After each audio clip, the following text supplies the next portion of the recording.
আসসালামু আলাইকুম। প্রিয় দর্শক, অন্য মঞ্চের আলোচনায় আজ আমাদের সঙ্গে রয়েছেন। হাম একটি প্রতিরোধযোগ্য রোগ। দুটি ডোজ টিকা দিয়ে ৯৭% প্রতিরোধ সম্ভব। কিন্তু বাংলাদেশে টিকাদান কর্মসূচির ব্যর্থতা, স্বাস্থ্য অবকাঠামো ধ্বংস এবং সম্প্রতি বৈদেশিক সহায়তা এবং সুযোগ সুবিধার বিচ্ছিন্নতা এই পরিস্থিতির পেছনে গভীর কারণ। যে সরকার হামের বিপদকে উপেক্ষা করে আওয়ামী লীগের বিরুদ্ধে অভিযান চালাচ্ছে, সেই সরকার আসলে জনগণের শাসন কায়েম করেনি, বরং তারেক রহমানের সরকার একটি অবৈধ ক্ষমতা ধরে রাখার প্রয়াসে জনস্বাস্থ্যকে সর্বোচ্চ রাজনৈতিক প্রাথমিকতা বা প্রাধান্য থেকে সরিয়ে দিয়েছে। এই অবস্থায় শিশু মৃত্যু কেবল একটি স্বাস্থ্য সংকট নয়, এটি একটি রাজনৈতিক অপরাধের সরাসরি ফলাফল।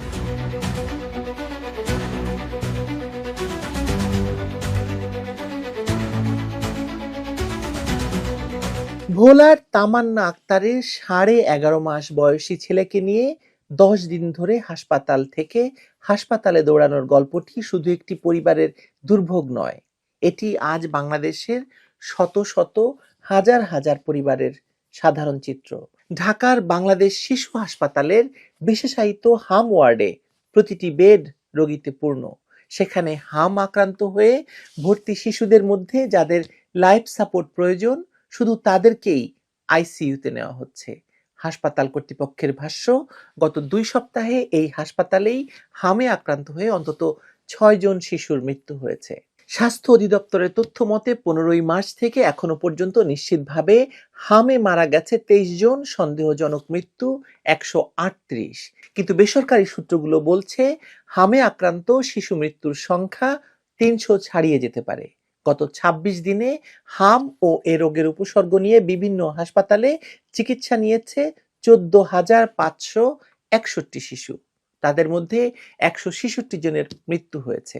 হাম শনাক্ত হয়েছে 2,241 জনের। ঢাকা, রাজশাহী, সিলেট, ফরিদপুর, ময়মনসিংহ, সারা দেশেই হামের প্রাদুর্ভাব উদ্বেগজনক হারে বেড়েছে। হাসপাতালগুলোতে আইসিইউ বেডের ভীষণ সংকট, পর্যাপ্ত বেড নেই বলে প্রতিদিন অনেক শিশুকে চিকিৎসা না দিয়েই ফেরত পাঠাতে হচ্ছে। চিকিৎসকরা হিমশিম খাচ্ছেন। এই হলো বাংলাদেশের স্বাস্থ্য ব্যবস্থার বর্তমান চিত্র। দেশের হাজার হাজার শিশুদের এই মৃত্যু যন্ত্রণার মাঝে সরকার কি করছে? সরকার ব্যস্ত আওয়ামী লীগকে সন্ত্রাস বিরোধী আইনে নিষিদ্ধ করে দেশের ন্যূনতম 40% মানুষের রাজনৈতিক প্রতিনিধিত্বকে অগ্রাহ্য করছে। বাংলাদেশ আওয়ামী লীগকে নিষিদ্ধ করার এই সিদ্ধান্তটি কোনো গণতান্ত্রিক সরকারের কাজ হতে পারে না। এটি সেই অবৈধ ইউনূস সরকারের বর্ধিত সংস্করণেরই একটি প্রকল্প কাজ, যে সরকার 2024 সালের আগস্টে দেশি বিদেশি ষড়যন্ত্রে জুলাই সন্ত্রাসের মাধ্যমে ক্ষমতা দখল করেছিল। আজকের তারেক রহমান সরকার সেই একই ধারাবাহিকতা বজায় রেখেছে। দেশের সংকটময় মুহূর্তে যখন শত শত হাজার হাজার শিশু হামের প্রাদুর্ভাবে মৃত্যুর কোলে ঢলে পড়ছে, তখন সরকারের অগ্রাধিকার হয়ে দাঁড়িয়েছে আওয়ামী লীগ নেতাকর্মীদের উপর দমন পীড়ন চালানো, দলটিকে নিষিদ্ধ করে রাজনৈতিক মাঠ খালি করার অপচেষ্টা, আওয়ামী লীগ নেতৃত্বকে গোপন জায়গা থেকে ধরে এনে আদালতে নিয়ে যেয়ে হেনস্থ করা এবং অপমান করা, হাসপাতালে শিশুদের জন্য পর্যাপ্ত আইসিইউ বেড তৈরি না করে, জরুরি টিকাদান কর্মসূচি জোরদার না করে সরকারি হিসাব গোপন করার চেষ্টা করছে সরকার। স্বাস্থ্য অধিদপ্তরের বিজ্ঞপ্তিতে মৃত্যুর সংখ্যা কমানোর চেষ্টা করা হচ্ছে, বাস্তবতা ঢাকতে নানা টালবাহানা করা হচ্ছে। একটি সরকারের প্রথম এবং প্রধান দায়িত্ব নাগরিকের জীবন রক্ষা করা, বিশেষ করে নিরীহ শিশুদের, যারা দেশের ভবিষ্যৎ। কিন্তু তারেক রহমানের সরকারের কাছে আওয়ামী লীগ ঠেকানোই প্রধান দায়িত্ব বলে মনে হচ্ছে। তারা ভুলে গেছে 2026 সালের সাজানো নির্বাচনে তারা যে 227টি আসনে জিতেছিল, সেই ভোটের বড় একটি অংশ এসেছে আওয়ামী লীগ সমর্থকদের কাছ থেকে, যারা জামায়াতকে ক্ষমতায় আসতে দিতে চায়নি। বিএনপি সেই জনসমর্থনকে ধন্যবাদ জানানোর বদলে প্রতিহিংসা রাজনীতিতে মেতে উঠেছে। তারা মনে করছে আওয়ামী লীগকে নিষিদ্ধ করে তারা রাজনৈতিক মাঠ খালি পেয়ে গেছে।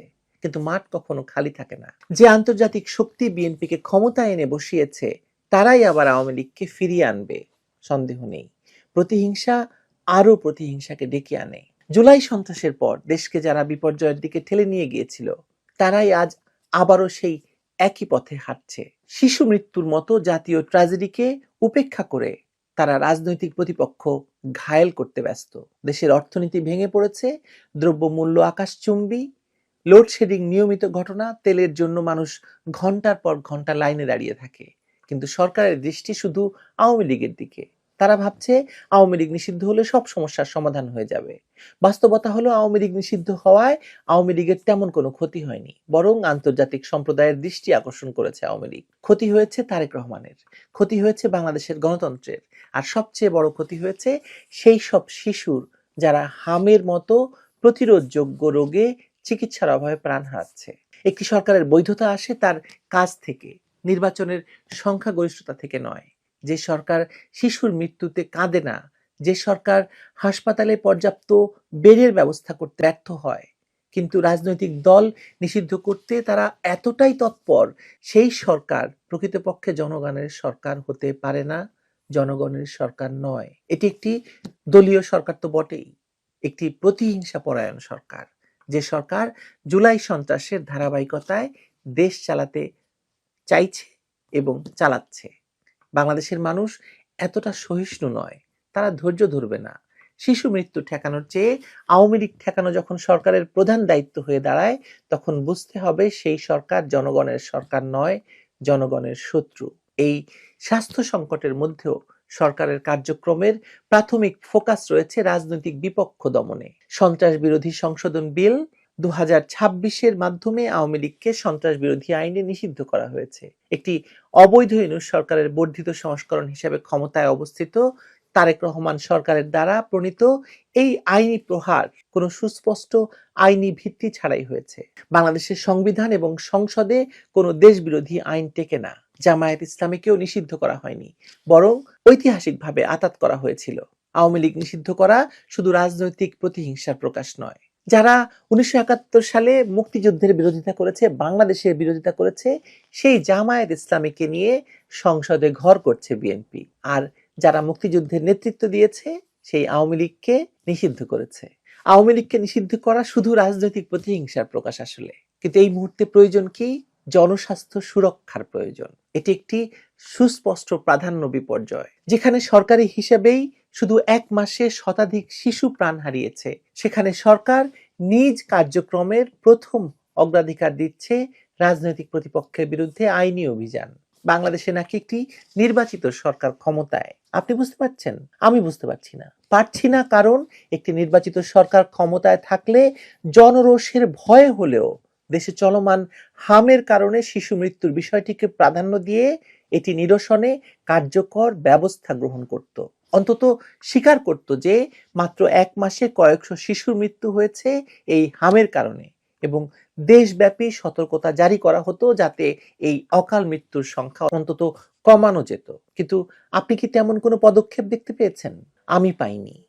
আমি দেখতে পাচ্ছি সরকার ব্যস্ত তেল বাণিজ্যে, আওয়ামী লীগ নিষিদ্ধ করায়, আওয়ামী লীগ নেতৃত্বকে নির্যাতন করায়। দেশের ভেতর এই কয়েকশো শিশুর মৃত্যু সরকারকে কোনোভাবেই প্রভাবিত করতে পারছে না। আসলে মানুষের মৃত্যু, বিশেষ করে শিশুর মৃত্যু, 1 মাসের মধ্যে এতগুলো শিশু মৃত্যু হলে সেখানে সরকার পড়ে যাওয়ার কথা, কিন্তু বাংলাদেশের সংসদে চলছে নাটক আর নাটক। হাতাহাতিও নাকি হয়েছে। দেখুন আরো কি কি ঘটে। ভালো থাকবেন সবাই।